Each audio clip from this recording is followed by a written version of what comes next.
Well, it's too cold to play with engines outside, so I got out the track for that wind-up engine. We looked at it. The track is in terrible shape. So I sorted through it here, checked it out. It looks like there's a figure 8 worth of track. It's got the crossover, 4 straight sections, and there should be 6 curves. There are 3 curves that were more or less in one piece, and then somebody clearly tore the other 3 curved sections apart and started to straighten some of the rails. I have no idea what the project was there, so I they also lost some of the ties. They may have broken tabs while they were tearing stuff apart. Who knows?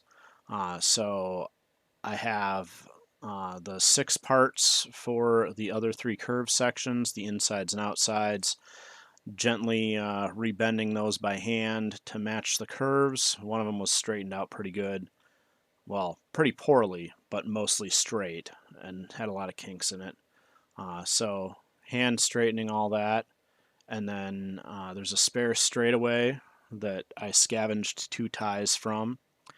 And then got pliers and just a screwdriver to be able to bend the tabs on the ties and gently recrimp all the stuff together.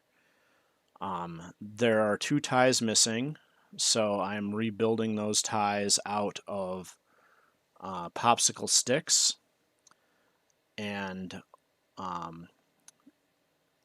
they have a tilt to the track, so the track is banked so that you can run the wind-up train without it flipping off the side of the track, because the wind-up train is pretty quick. So I built the popsicle stick replacement ties with the same bank to match the metal ties that are missing, and that ended up being like 4 or 5 thickness to 2 thickness or something.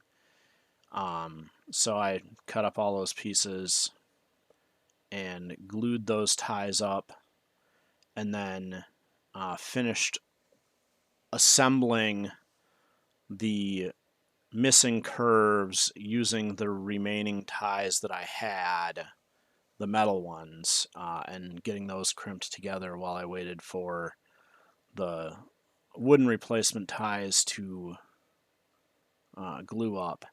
And then when I have finished assembling all of that, I'm going to go back and have to measure again to make those ties fit properly when I put them in place. But for now, just matching the bits of track and the ties that I have.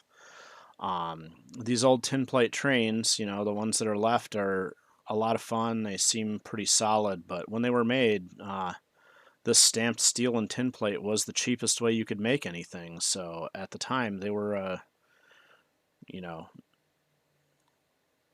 considered to be a cheap toy.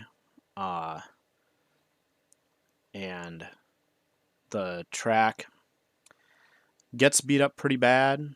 Luckily, you can kind of get it put back together, but every time you bend the tabs and every time the track is bent a little bit, it fatigues, and they don't. Obviously, the machines at the factory were able to stamp things together much better and tighter.